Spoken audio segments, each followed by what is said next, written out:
Après avoir livré des dizaines de projets à mes clients, aujourd'hui je vous délivre ma méthode de A à Z pour livrer des projets d'automatisation IA, même si vous avez jamais eu de mission par ailleurs. Je sais que vous avez peur de foirer votre premier projet, de ne pas savoir par où commencer ou de promettre quelque chose que vous ne saurez pas livrer. Aujourd'hui, on va régler ces peurs une par une. Bonjour, je suis Nayer et dans cette chaîne on parle d'automatisation, on parle d'IA et on parle de business et je vous ai préparé un board Miro avec le processus complet, avec ce que vous devez dire exactement mot par mot et à quelle étape et vous aurez le lien gratuitement dans la description. Ok, donc je vous ai fait un board Miro complet, mais complet dans le sens où je démarre vraiment à la première étape, même avant d'avoir un client, comment obtenir un lead, etc. Aujourd'hui, on va pas traiter des méthodes de prospection. Je vais vous présenter les différentes méthodes qui existent aujourd'hui, ou en tout cas la plupart, et je vais vous expliquer le process complet de A à Z et à partir du moment où vous pouvez commencer à travailler sur votre projet. Donc là, pour obtenir des leads, pour obtenir des prospects, il y a quatre axes principaux. Il y a la prospection directe, ce qu'on appelle la prospection à froid, où c'est vous qui allez prospecter la personne et non pas la personne vient vous chercher. Il y a le contenu, où là vous allez poster sur soit des réseaux sociaux, sur votre site web, dans des communautés et ce que vous allez poster va apporter de la valeur et va attirer des gens vers vous. Il y a la partie publicité où là vous allez faire de la publicité classique sur Meta, Facebook, sur Instagram, sur YouTube ou sur LinkedIn. Et le quatrième volet, c'est la partie partenariat où là vous allez faire une partenariat avec une autre agence qui propose par exemple des sites web, une agence qui fait du design ou autre chose, quel que soit, et vous allez trouver un arrangement entre vous pour que vous vous occupez de la partie automatisation et elle s'occupe de la partie qui l'intéresse ou là où elle a l'expertise. Donc ça, c'est les quatre gros paniers qui vont vous apporter des leads. Je vous conseille pas d'utiliser tous ces systèmes-là, loin de là, mais c'est juste pour avoir une idée de tout ce qui existe pour trouver des leads aujourd'hui. Donc, disons que les deux gros paniers pour démarrer sont la prospection et le contenu. Dans la partie prospection, il y a quoi? Il y a le cold emailing, donc typiquement envoyer des emails avec Instantly par exemple vers des prospects potentiels. Il y a le cold DM, donc généralement sur Instagram ou LinkedIn, principalement, donc envoyer des messages en privé à des personnes qui peuvent être des prospects potentiels et essayer de les démarcher. Il y a la partie téléphone qui de plus en plus et qui est de plus en plus difficile et qui n'a jamais été facile, mais qui l'est de plus en plus avec l'IA, avec les agents maintenant qui font de l'audio. On voit que les téléphones n'arrêtent pas de sonner avec des agents qui vous proposent des services. Donc pour moi, c'est devenu une méthode super compliquée. Il y a tout ce qui est plateforme de freelancing, type coder.com par exemple. Et là-dedans, ça c'est ce qu'on appelle la prospection à froid. Ensuite, il y a la partie contenu où là, vous allez poster du contenu et vous allez apporter de la valeur aux gens et c'est comme ça que vous allez attirer des gens vers vous. Donc pour moi, ces deux paniers-là sont les deux paniers pour démarrer. Les deux autres paniers, c'est quand vous avez un statut un peu plus évolué, vous avez déjà une stature qui est installée, etc. Et vous voulez agrandir votre business. Donc tout ça, ça va aller dans un seul et même panier qui est composé de deux niveaux pour moi. Les gens vont arriver soit sur votre site web, soit sur votre profil sur les réseaux sociaux, donc votre profil LinkedIn, votre profil Instagram, ou soit vous allez leur envoyer une vidéo personnalisée. Typiquement, vous contactez quelqu'un par email, il vous dit ça pourrait m'intéresser, mais est-ce que vous pouvez m'en dire plus? À ce moment-là, vous allez lui envoyer une vidéo avec un peu plus de détails. Il y a un projet qui vous intéresse sur codeur.com où vous voulez prospecter, vous allez typiquement envoyer une petite vidéo personnalisée pour la personne sur son projet pour avoir une chance d'être contacté derrière. Donc ça, c'est ce que j'appelle le premier niveau, qui ensuite va amener à un deuxième niveau. Et donc, soit les gens vont s'inscrire à votre newsletter, si vous en avez une newsletter que vous envoyez à une fréquence régulière ou pas d'ailleurs. Soit les gens vont s'inscrire à un lead magnet. Donc, lead magnet, c'est en gros, c'est quelque chose qui intéresse les gens, que vous allez proposer gratuitement en échange de leurs emails. Soit les gens vont remplir un formulaire sur votre site web ou ailleurs d'ailleurs, par exemple avec la publicité pour que vous les contactez. Ou soit vous allez emmener les gens directement sur votre calendrier avec cal.com ou avec Calendly et les gens pourront directement prendre un rendez-vous avec vous. Donc c'est le deuxième niveau pour qu'on passe à l'étape d'après. L'étape d'après, les gens vont être, elle va se déclencher quand les gens vont être intéressés par votre service. Donc vous avez déclenché un intérêt auprès de ces personnes-là, parce que vous avez montré de la valeur, parce que vous avez contacté avec le bon produit, avec la bonne approche, etc. Et donc là, quand ils vont être intéressés, ils vont tout simplement réserver un appel avec vous. Jusque-là, et bien encore plus loin, on est toujours au niveau prospect, on n'est pas au niveau de client, on n'a pas encore commencé à parler du projet. Donc là, l'appel découverte, vous allez faire un appel avec la personne, vous allez comprendre son projet, son besoin, et différentes solutions après avoir fait ce rendez-vous-là. Donc soit le besoin de la personne est mature dans le sens, elle sait ce qu'elle veut, elle a envie d'avancer avec vous, en tout cas, peut-être qu'elle va choisir entre 3 personnes, mais elle a envie d'avoir une proposition de votre part pour prendre son choix. Et donc là, vous allez passer à l'étape propal et vous allez préparer une proposition avec votre tarif, le détail des outils que vous allez utiliser, comment vous allez le faire, etc., etc. Le planning, le détail des étapes du projet, etc. Soit vous sentez que la personne n'est pas totalement prête encore. Quand je dis pas totalement prête, ça veut dire que elle n'a pas décidé si elle veut y aller encore ou pas. Elle veut consulter un associé, elle veut peut-être avoir un deuxième rendez-vous pour intégrer quelqu'un d'autre dans le rendez-vous et avoir un deuxième avis, etc. Donc là, le presque, c'est vous allez continuer à relancer la personne pour soit la ramener dans un nouveau appel découverte, soit passer à la propale. Généralement, vous allez la relancer pour l'avoir encore une deuxième fois dans un rendez-vous. La troisième type de personnes, ça va être les personnes qui sont pas matures. Ils sont pas matures parce que leur projet n'est pas encore clair, ils veulent pas se lancer tout de suite, ils ont pas le budget, et ça c'est un point important que vous allez découvrir pendant votre appel découverte. Tous ces indicateurs-là vont faire en sorte que vous allez les sortir de votre workflow, ou en tout cas les remettre à une étape un peu plus haut. C'est-à-dire que vous allez les remettre sur vos profils, sur vos réseaux sociaux globalement. Donc vu qu'elle vous suit sur YouTube ou qu'elle vous suit sur LinkedIn, elle va continuer à recevoir vos contenus. Elle connaît votre site web, donc probablement elle va le visiter peut-être de temps en temps.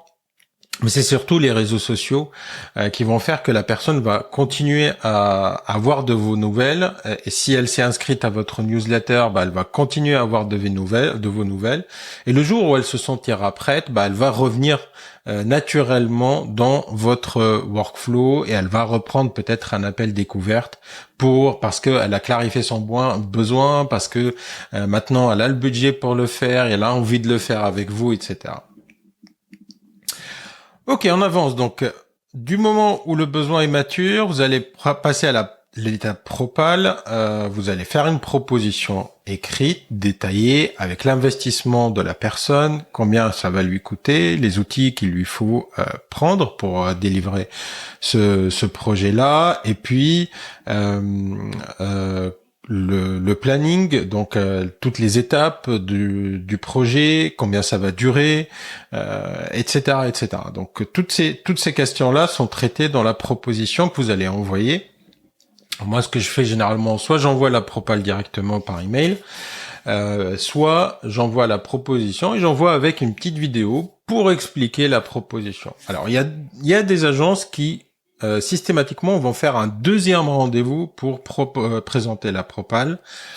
Moi, je suis pas d'avis de faire un deuxième rendez-vous parce que tout simplement, vous avez mieux à optimiser votre temps, à avoir plus de clients et donc plus d'appels découvertes de clients qui vous connaissent pas, que d'aller faire un deuxième rendez-vous. Sauf si vraiment c'est un projet qui est conséquent et que vous pensez pouvoir le décrocher avec ce deuxième rendez-vous. Donc, à vous de voir là où vous mettez le curseur, de faire un deuxième rendez-vous ou pas. Si le projet est conséquent et qu'il y a besoin de revoir la personne vraiment et qu'elle a envie juste de ce rendez-vous pour que vous présentez la propale et qu'elle signe, faites-le. Si vous sentez que il n'y a pas forcément besoin, enregistrez, faites une petite vidéo avec Tela.tv ou Loom. Moi, j'utilise Tela, j'adore. Et envoyez la vidéo avec la propale et ça va suffire pour cette étape-là. Donc forcément, quand vous envoyez une propale, il y aura un pourcentage des gens qui vont pas accepter. Ça existe toujours. Si vous avez 100% des personnes auxquelles vous envoyez une propale qui acceptent, c'est que vous n'êtes pas assez cher. Vous vendez vos services pas assez cher. Il faudra augmenter vos tarifs, mais ça c'est une autre histoire. Et donc si du moment où vous avez eu une réponse positive, donc la personne a dit OK, elle est toujours pas cliente et on ne passe pas à l'étape d'après. On ne passe à l'étape d'après que lorsqu'il y a un échange monétaire. C'est-à-dire que la personne a payé un acompte pour démarrer le projet. C'est super important qu'il y ait un échange monétaire pour que vous puissiez dire que vous avez un client. Tant qu'il n'y a pas eu un échange monétaire, vous n'avez pas de client encore. Il se peut que la personne vous dit OK, allez-y, commencez, et le jour où elle va payer, vous allez plus la retrouver, etc. Donc ça veut pas dire qu'elle doit payer le projet à la totalité, mais une avance, un acompte, pour que vous puissiez avoir une certitude que la personne est sérieuse, qu'elle va vous suivre sur le projet, et que vous allez être payé à la fin, ou en tout cas, vous avez reçu un premier acompte, ça va vous permettre de vous mettre en confiance. Donc, tant qu'il n'y a pas eu d'échange monétaire, pour moi, on ne passe pas à l'étape d'après. Alors, il y a une seule exception à ça, c'est vraiment les très grands comptes. Quand vous êtes face à un très grand compte, que vous êtes face à un très grand client, des grands groupes, des grandes entreprises, il se peut qu'il n'y ait pas de paiement à l'avance et que les paiements se font après. Mais dans tous les cas, dans ce cadre-là, dans les grandes entreprises, vous allez de toutes les façons signer un contrat qui sera signé et par vous et par eux, et qui sera légalement applicable, etc. Donc il n'y aura pas de souci dans ce cadre-là. Hormis cet exemple-là, et je pense que 99,99% des personnes qui regardent cette vidéo ne seront pas dans ce cas-là, ou en tout cas pour commencer. Ok, donc il y a eu l'échange monétaire. Là, on rentre dans servir votre premier client. Là, vous savez que vous avez un client, et là, vous allez le servir. Et pour le servir, ça va commencer par un appel, ce que j'appelle un appel onboarding ou appel d'intégration. C'est un appel qui va durer, 45 minutes en général. Moi, je le planifie sur 45 minutes. Dès que la personne a fait le paiement, ce que je fais, c'est que j'envoie un message directement, un email ou un message sur WhatsApp si j'ai les contacts de la personne sur WhatsApp, pour la remercier d'abord pour le paiement et pour lui envoyer un lien pour aller prendre un rendez-vous pour un appel onboarding. D'ailleurs, j'avais fait une vidéo sur comment onboarder un client et où j'ai expliqué comment automatiser toute cette partie-là, l'envoi de l'email après le paiement, je crois, comment mettre à jour votre CRM et comment justement envoyer aussi le lien vers votre calendrier pour qu'elle prenne le rendez-vous. Donc pendant l'appel onboarding, il y a 5 sujets à aborder. Que je vais vous détailler.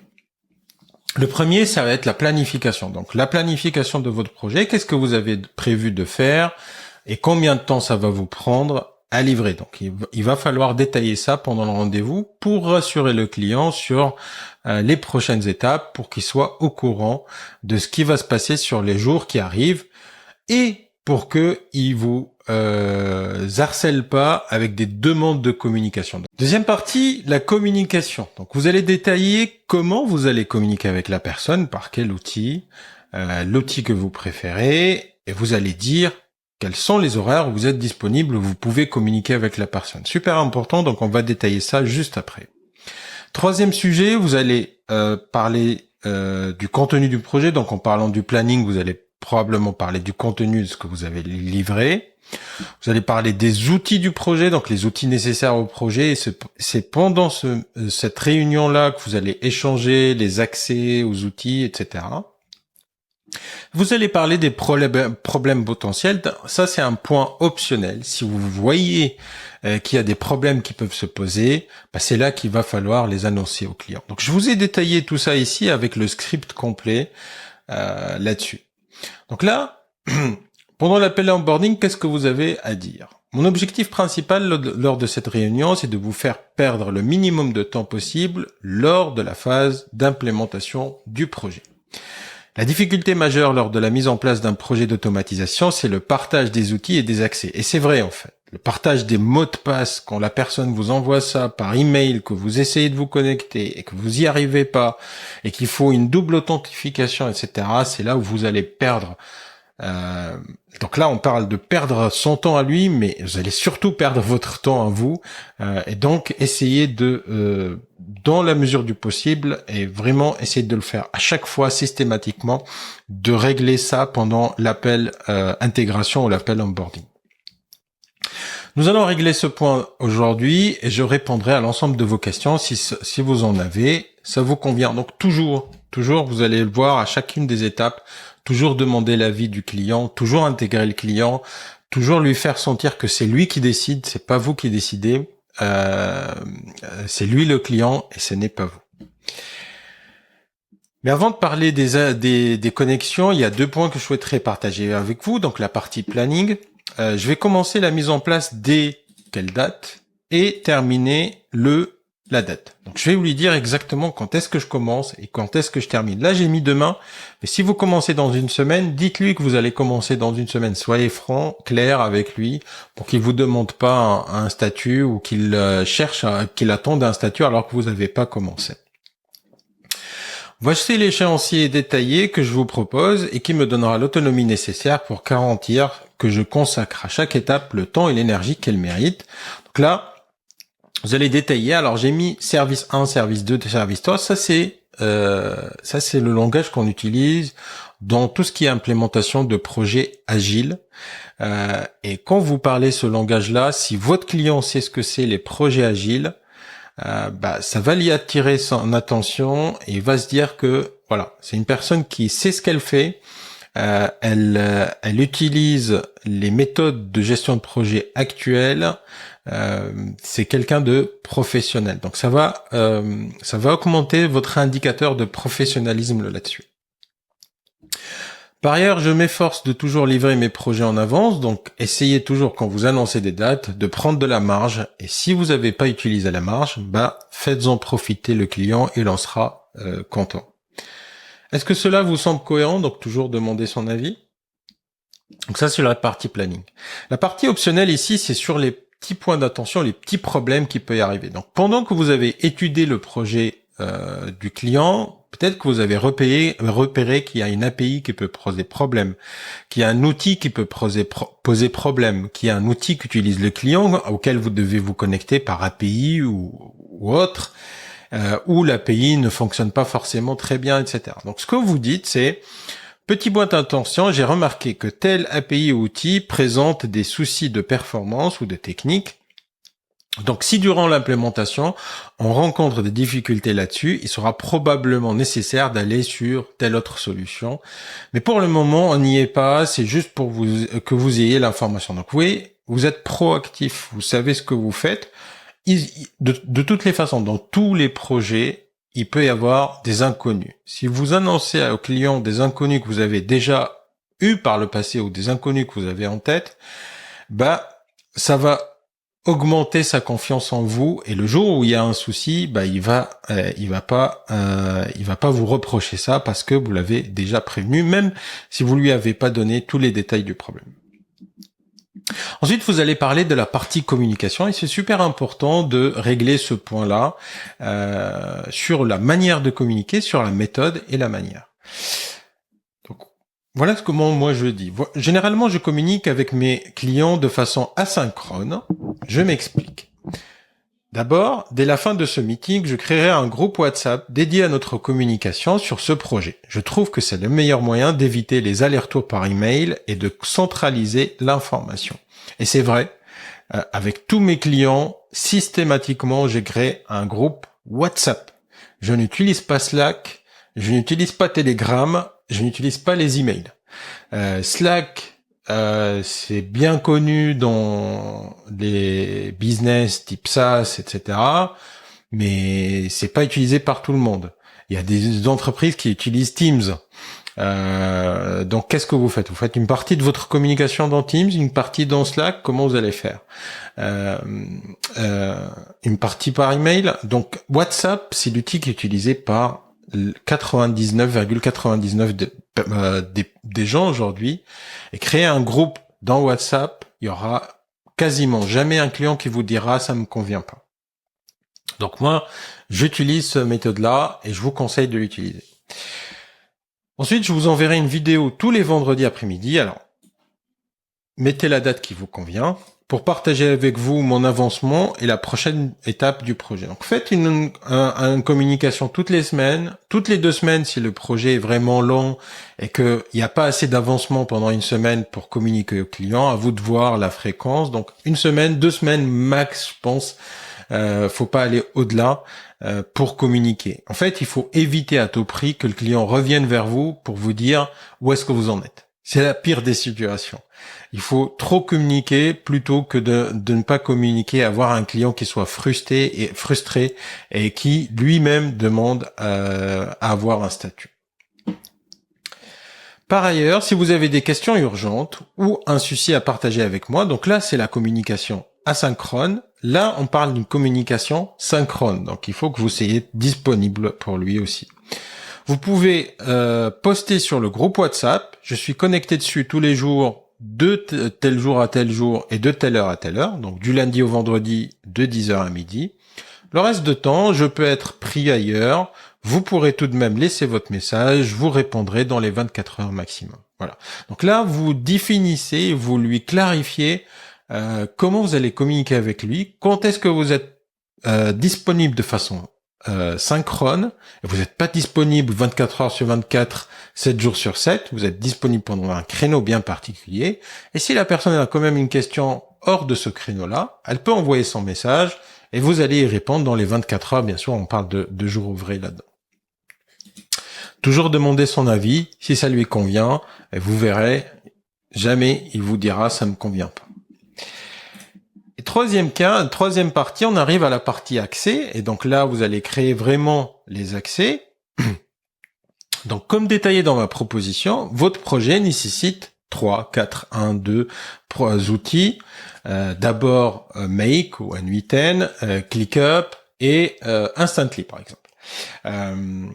Profitez-en à ce moment-là de partager des liens affiliés. Si vous avez pris des abonnements, enfin des liens, si vous avez des liens affiliés dans des outils, et si vous en avez pas, vous pouvez demander, partagez-les avec vos clients au moment où ils vont prendre ces abonnements-là. D'abord, ça leur coûtera pas plus cher. C'est le même tarif qu'ils passent par le lien direct ou qu'ils utilisent vos liens affiliés.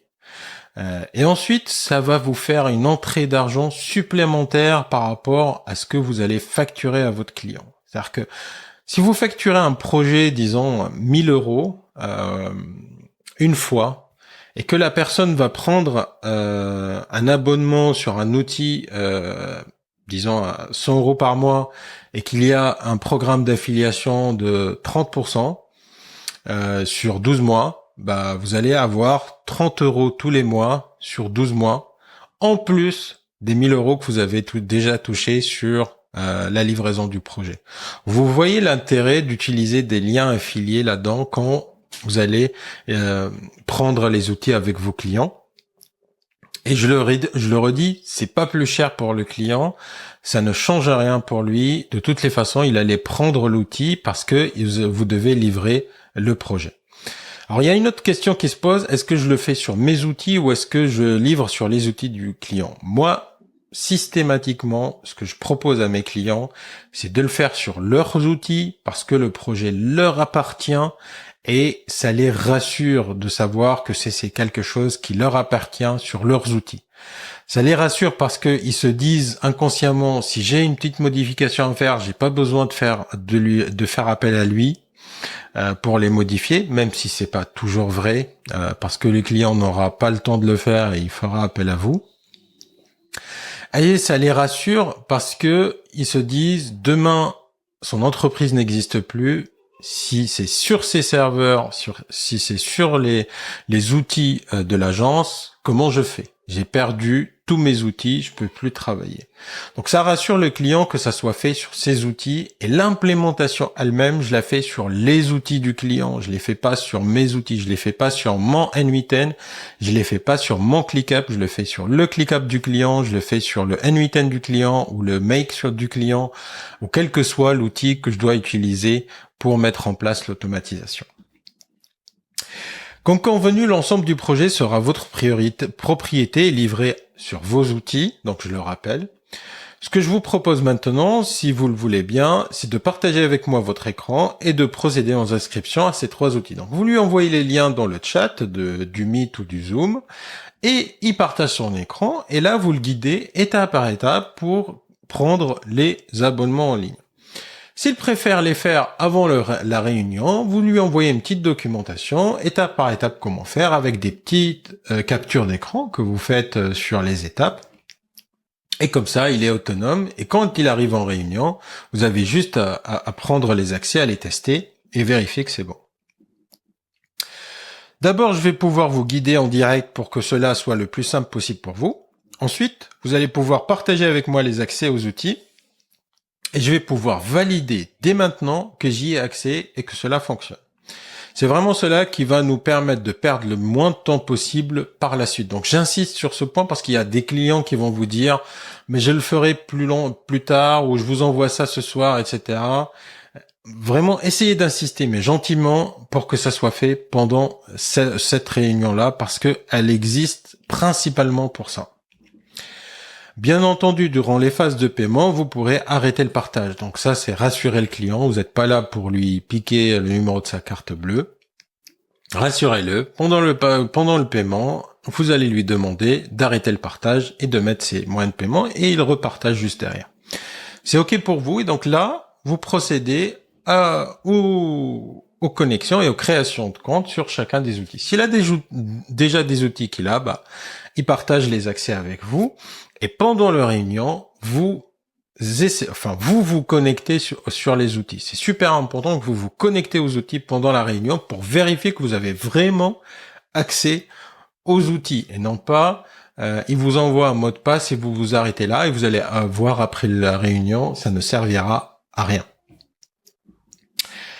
Donc ça, c'est l'étape la plus importante et la dernière étape. Et ensuite, pour conclure, donc vous allez dire, voilà, on a fini la partie intégration. Comme convenu, je créerai juste après cet appel un groupe WhatsApp pour notre communication.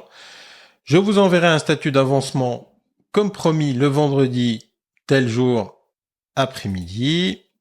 Et avez-vous des questions? Donc vous finissez par demander s'il a d'autres questions. Donc s'il a d'autres questions, vous y répondez. Mais généralement, vous avez tellement détaillé les choses, vous avez tellement donné sur cet appel-là, généralement, il n'aura pas beaucoup d'autres questions là-dessus. Donc voilà pour cet appel onboarding. Après l'appel onboarding que vous avez terminé, vous allez créer votre groupe WhatsApp. Je l'ai pas marqué, tiens.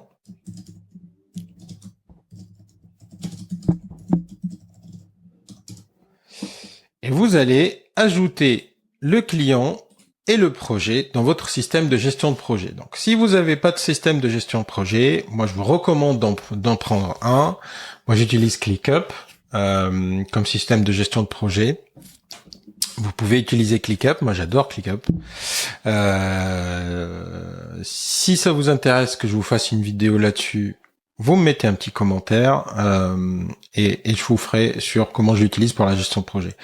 Vous pouvez utiliser Notion, vous pouvez utiliser quoi d'autre? Vous pouvez utiliser Asana, etc. Monday, bref, n'importe quel système de gestion de projet.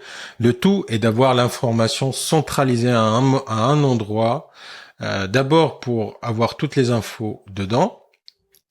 Et demain, quand vous aurez 2, 3, 4, 5 projets en parallèle, si vous êtes pas organisé, si vous n'avez pas une information centralisée avec pour chaque client quel est le projet en cours, quand est-ce que vous devez livrer, à quelle étape, vous allez vite vous perdre et vous n'allez pas réussir à gérer votre business comme il le faut.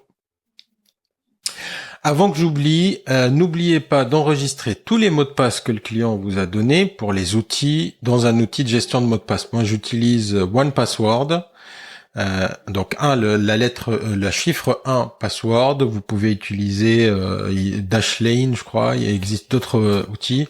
Bref, ne laissez pas ça en clair dans un Google Doc ou dans un fichier texte que vous stockez sur votre ordinateur, c'est la pire chose à faire. Stockez-le vraiment dans un outil de gestion de mots de passe, c'est super important. On avance. Donc maintenant, le projet commence. Donc en parallèle, vous allez avoir la partie implémentation. Et donc là, soit vous avez vendu un projet qui ressemble à quelque chose que vous avez fait par le passé, ou qui ressemble à un projet que moi j'ai implémenté et où j'ai partagé avec vous des workflows, les workflow make ou les workflows N8N, et vous l'avez récupéré. Donc partez de ça, je vous donne totalement le droit de les utiliser, c'est vraiment, ça me fait plaisir. Donc copiez ces modèles-là, chargez-les dans votre outil d'automatisation et ensuite personnalisez-les à votre besoin. Donc quand vous partez de quelque chose d'existant, vous allez gagner déjà 80% du temps d'implémentation. Vous avez déjà un workflow en place, vous allez juste l'adapter, mettre en place les connexions aux outils, bien entendu, et l'adapter pour répondre aux besoins du client. Le client aura toujours quelque chose de particulier par rapport à ce que vous avez implémenté ailleurs. Et donc là, avec le temps, vous allez construire votre base de modèles et votre base de connaissances d'automatisation. Et à chaque fois que vous aurez un nouveau client, ça va être du 80-20, du 80% copié d'un modèle que vous avez déjà et du 20% d'adaptation pour répondre aux besoins spécifiques du client. Donc copiez les modèles si vous en avez et puis personnalisez le modèle aux besoins du client et faites un test, validez, testez les workflows étape par étape à ce niveau-là. Vraiment, module par module, nœud par nœud, valider comment ça fonctionne, si ça rapporte bien la bonne information, si ça rapporte bien la bonne donnée, comme je le fais dans mes vidéos et je vous explique en détail comment je le fais de A à Z. Donc ça, je pense que vous avez toutes les infos pour le faire. Après ça, vous allez faire un test de bout en bout. Donc, vous allez prendre l'information à la source. Par exemple, si vous connectez quelque chose au CRM existant du client, etc. Demandez-lui l'autorisation d'avoir un exemple pour récupérer dans l'automatisation. Récupérez cet exemple-là et testez-le de bout en bout. Validez que ça fonctionne de bout en bout. Vraiment, c'est super important de vérifier que votre automatisation fonctionne. Le jour où vous allez la livrer au client, il faut pas que lorsque le client l'ouvre pour la première fois et qu'il fasse un test, qu'elle plante ou qu'elle fonctionne pas ou qu'elle donne un résultat à côté. C'est vraiment la plus mauvaise image que vous pouvez donner de votre travail. Donc quand vous livrez une automatisation, testez-la vraiment de A à Z pour vérifier qu'elle fonctionne. Ça ne veut pas dire que vous devez tester tous les cas possibles. Vous devez au moins tester les cas les plus généraux et les cas qui vous passent par la tête pour valider que l'automatisation fonctionne. Ensuite, dès que vous avez testé de bout en bout et que vous validez que ça marche, vous allez préparer un manuel d'utilisation. Donc en fait, vous allez enregistrer une vidéo avec Tela ou Loom où vous allez parler à votre client. Donc vous allez dire bonjour, dans cette vidéo, je vais vous expliquer comment l'automatisation de telle chose fonctionne. Et vous allez détailler étape par étape comment ça fonctionne. Vous n'allez pas forcément aller dans le make ou dans le NMITEN pour donner les nœuds un par un. Vous allez aller dans le système où l'automatisation est déclenchée et utilisée pour expliquer comment l'utiliser. Donc c'est un manuel utilisateur et non pas un manuel de l'automatisation dans Make ou dans NMITEN. Pour cette deuxième partie-là, on en parlera plus tard. Mais là, ce qui est important à livrer, à créer, c'est un manuel d'utilisation de l'automatisation. Comment le client va utiliser l'automatisation que vous allez lui livrer. C'est ça qui l'intéresse. En premier lieu, c'est pas les modules qu'il y a dans Make, c'est pas les modules qu'il y a dans NMITEN. Donc ça, vous pouvez le faire par vidéo. Tela ou Loom, que je vous ai dit. Vous pouvez ensuite télécharger la vidéo, la passer à ChatGPT et demander à ChatGPT de vous écrire la procédure sous format texte. Et donc, ce que vous rend ChatGPT, vous le mettez dans un Google Doc et vous l'extrayez en PDF ou vous le laissez carrément dans le Google Doc. Et quand vous allez livrer votre projet à votre client, vous allez livrer la vidéo et vous allez livrer la procédure écrite étape par étape. Et donc, en fait, ça va apporter de la valeur à votre client et ça va augmenter la valeur perçue de votre projet et de ce que vous allez livrer à la fin parce que vous livrez la documentation, parce que vous livrez une vidéo en plus. C'est plus que ce qu'attendait le client à la base et donc il va être super satisfait de ce que vous allez lui livrer. Si vous n'avez pas de Tela ou de Loom, vous pouvez très bien utiliser par exemple le OBS qui est gratuit pour enregistrer la vidéo. Vous la mettez sur un Google Drive et vous la passez à ChatGPT pour la transcrire et la faire au format Word et vous livrez un Google Doc avec la vidéo qui est sur votre Google Drive. En parallèle de ces trois étapes-là qui sont l'implémentation, le test de bout en bout et le manuel d'utilisation, vous allez faire votre communication toutes les 1 à 2 semaines, comme je vous ai expliqué. Donc communication assez simple, c'est-à-dire que vous allez envoyer un petit message dans le groupe WhatsApp en disant bonjour tel. Cette semaine j'ai bien avancé sur telle tâche. J'attaque la tâche suivante qui va m'emmener jusqu'à mercredi prochain par exemple. Et pour plus de détails, voilà une vidéo, mais c'est optionnel. Voilà une vidéo pour vous donner où est-ce que j'en suis exactement. C'est encore mieux si vous faites la vidéo, c'est pas obligatoire. Donnez un retour écrit sur le groupe WhatsApp de comment vous avez avancé et les prochaines étapes. Donc proactif sur la communication pendant toute la période d'implémentation parce que c'est la période la plus critique pour le client, c'est là où il stresse le plus. Il va commencer à se poser des questions sur est-ce que vous allez vraiment lui livrer quelque chose, est-ce que vous allez pas partir avec son argent sans rien livrer. Donc c'est super important de communiquer le plus possible pendant cette période-là pour le rassurer sur votre avancement et qu'il vous laisse faire le projet. Une fois les manuels d'utilisation sont prêts, donc là vous allez livrer le projet et je vous ai fait ici un petit modèle de message. Donc bonjour, prénom.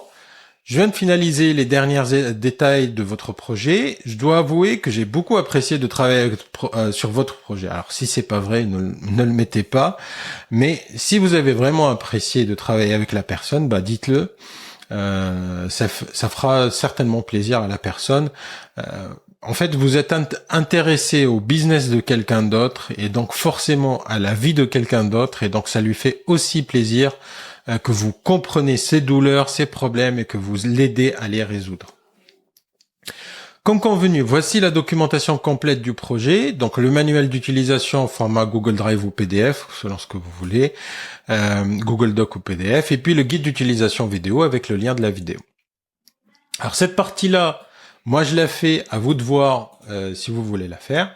Si vous souhaitez faire évoluer le système par vous-même, vous trouverez aussi une explication détaillée au format vidéo sur le système Make N8N. Donc là, c'est une vidéo plus pour une personne qui veut modifier le système. Et donc là, je vais parler de l'automatisation Make, je vais parler de l'automatisation N8N, je vais lui expliquer les nœuds, qu'est-ce qu'ils font, qu'est-ce que fait chacun des nœuds. Pas forcément aller dans le détail de chacun des paramètres et la reconstruire de A à Z, mais lui donner quelques informations sur où est-ce qu'il doit changer son mot de passe, s'il doit rajouter quelque chose à ce niveau-là, etc. Donc voilà, vraiment une explication du système de l'automatisation.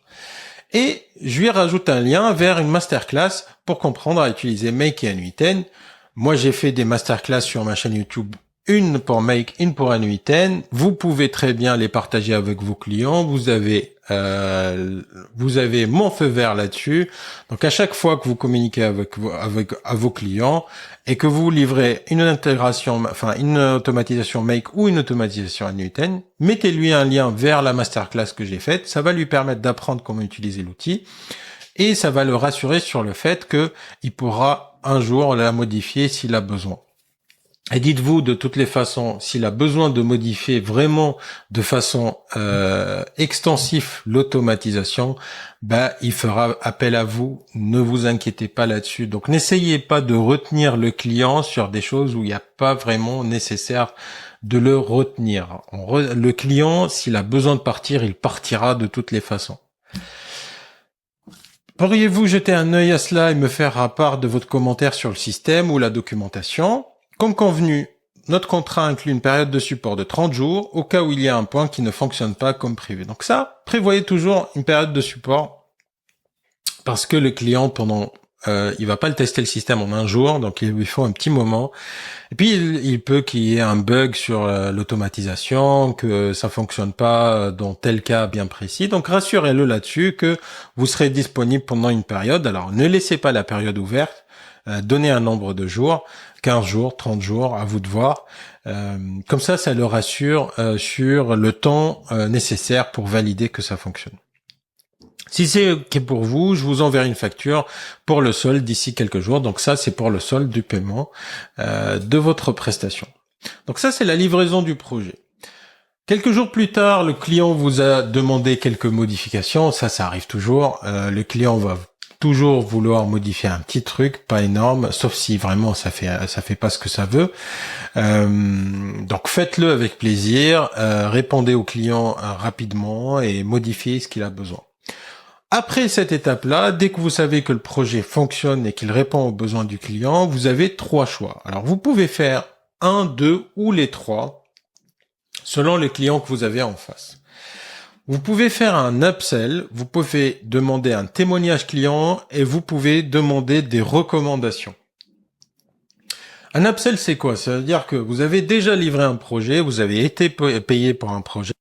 Là, vous allez essayer de vendre un autre projet au client ou de vendre un abonnement parce que vous avez un système d'abonnement ou de vendre un projet récurrent, un fonctionnement de façon récurrente au client. Donc là, comment vous allez opérer? Heureux de savoir que le système fonctionne comme prévu et qu'il répond à vos attentes. Donc, vous insistez sur le fait que ça fonctionne, qu'il est content. S'il n'est pas content de votre prestation, vous n'allez pas pouvoir demander grand-chose. Lors de nos différentes discussions, j'ai remarqué quelques points d'amélioration dans votre processus de comptabilité, gestion de projet, prospection, peu importe. Pendant votre appel découverte, pendant l'appel d'intégration, si vous avez eu d'autres appels avec la personne, vous avez forcément eu bruit de problèmes ailleurs ou sur d'autres aspects de son entreprise. Notez-les, gardez l'information quelque part. Elle va vous être super utile à ce moment-là. Donc, si vous savez exactement ce qui va pas, c'est à ce moment-là que ça va être intéressant. qui, me semble-t-il, vous font perdre un avantage non négligeable par rapport à la concurrence et qui pourrait être rectifié avec quelques ajustements. Donc là, parler de la concurrence, parler du fait qu'il perd du temps, parler du fait qu'il perd de l'argent, bref, mettez en exergue que ces ajustements-là peuvent améliorer son business. Disponible demain à 11h ou 15h pour un appel de 15 minutes pour en parler, donc proposer un appel. Maintenant, il vous connaît, il vous fait confiance, vous avez déjà livré un système, vous pouvez lui apporter quelques conseils sur des améliorations à faire sur son business. Et c'est le meilleur moyen et le moyen le plus simple de décrocher des nouveaux projets. C'est vraiment le client que vous avez eu qui est satisfait de votre service. C'est ce qu'il y a de plus simple à convaincre encore et encore pour des nouveaux projets. Parce que la partie automatisation ne se termine jamais dans une entreprise. On a toujours des processus à améliorer, à automatiser dans une entreprise. Deuxième cas, et donc là, forcément, donc soit vous allez attaquer sur un deuxième projet, soit vous avez attaqué sur un système d'abonnement parce qu'il a plusieurs projets et donc au lieu de lui estimer projet par projet, vous lui dites prenons un abonnement de X milliers d'euros par mois. Je vous délivrerai autant de projets que je pourrai et vous savez, vous avez un budget qui est fixe. Vous savez à l'avance combien vous allez payer par mois. Et moi, je vous dirai à l'avance, tel projet, il va me prendre 3 semaines, tel autre projet, il va me prendre 2 semaines, etc. Et donc, vous pourrez exactement savoir quand est-ce que je vais vous délivrer vos besoins, vos différents besoins. On mettra ça dans un tableau dans ClickUp ou dans Notion, peu importe. Et on suivra ça de cette manière-là. Et donc, s'il a choisi un deuxième projet ou s'il a choisi un abonnement, vous allez revenir en haut de votre tunnel de vente et vous allez refaire une propale et vous allez repartir dans votre système comme la première fois. Donc, il y a un échange monétaire et ensuite il y a un appel onboarding pour le projet, le deuxième projet en particulier, etc., etc. Donc ça, c'est ce qu'on appelle le upsell. Donc, vendre un autre projet ou un abonnement à votre client encore et encore. Deuxième cas, c'est demander un témoignage client. Les témoignages clients, c'est ce qu'il y a de plus fort pour attirer des nouveaux clients derrière. Et comment demander un témoignage client? Heureux de savoir que le système fonctionne, toujours. Insister sur ce qui fonctionne. Cela fait maintenant X semaines que nous avons terminé votre projet et j'ai été ravi de travailler avec vous et votre équipe. Si vous êtes satisfait du travail réalisé, pourriez-vous m'aider à diffuser l'information auprès de futurs clients avec un témoignage? C'est très simple. L'idée, c'est qu'on se planifie un Zoom de 20 minutes. Je vous poserai 2 ou 3 questions et vous partagerez votre avis et votre retour en toute honnêteté. Votre témoignage m'aiderait énormément à développer mon activité et à aider d'autres entrepreneurs comme vous. Et sachez-le, ça c'est l'argument le plus fort dans ce cas-là. Tout le monde a envie d'aider tout le monde. Il n'y a pas forcément besoin d'un échange monétaire pour que quelqu'un fasse un témoignage pour vous. Si vous présentez la chose de la sorte et que vous expliquez que cela va vous permettre, va vous aider à vous faire connaître et que ça va aider d'autres entrepreneurs qui ont besoin d'automatisation, c'est largement suffisant pour que la personne accepte de le faire. Et troisième cas, ça va être des recommandations. Donc c'est semblable au témoignage, mais là vous demandez des recommandations. Donc vous demandez que le client vous recommande à d'autres clients potentiels. Donc là se fait donc même entrée que les témoignages. Si vous êtes satisfait du travail réalisé, pourriez-vous m'aider à diffuser l'information? Connaîtriez-vous 3 entrepreneurs ou dirigeants dans votre réseau qui pourraient être intéressés par des solutions d'automatisation comme celles que nous avons mis en place pour vous? Je ne vous demande pas de faire l'intermédiaire, donc là, vous lui dites que ça va pas lui coûter du temps, ça c'est le pire. C'est-à-dire qu'il va se poser la question, ah oui, mais ça va me prendre du temps à coordonner tout ça, moi j'ai pas le temps de faire ça, donc vous enlevez ce frein dès le départ, simplement de me donner leurs coordonnées avec leur accord ou de leur transmettre les miennes. Votre recommandation aura une valeur énorme car vous avez vécu l'expérience et les résultats concrets. Insistez sur donner leurs coordonnées, vous donner leurs coordonnées plutôt que de transmettre les vôtres. Pourquoi? Parce que même s'il transmet, les gens en face, c'est des gens qui ont 36 000 choses à faire, comme tous les entrepreneurs. Votre contact va arriver, ils vont être contents d'avoir votre contact, ils vont se mettre dans la tête qu'il faut qu'ils vous appellent, mais qu'ils vont probablement jamais vous appeler. Quand vous allez avoir leurs coordonnées et que ils vont être avertis, vous allez pouvoir les appeler, vous allez pouvoir leur envoyer un petit mail, et ça va être plus simple que d'attendre que les gens vous contactent. Votre recommandation aurait une valeur énorme car vous avez vécu l'expérience et les résultats concrets. Cela vous semble-t-il possible? Et bien sûr que ça lui semble possible s'il peut vous aider. Vous l'avez tellement aidé dans son business que ça lui ferait réellement plaisir de vous aider dans votre business. Et voilà, on a fait le tour complet du système de A à Z. Comment servir votre client. Je pense que je vous ai donné tout ce que je sais sur le sujet avec les modèles de communication en détail. On pourrait plus dire, je sais pas comment faire ça. Je vous remercie d'être resté jusque là. Si ça vous intéresse, je vais vous mettre ici un lien vers une vidéo où je construis un CRM de A à Z. Avoir un CRM, c'est important pour gérer ses prospects, pour gérer ses clients avant de rentrer dans la partie gestion de projet. Je vous mettrai le lien ici et je vous expliquerai comment je l'ai automatisé de A à Z. Hormis ça, moi je vous dis à la prochaine.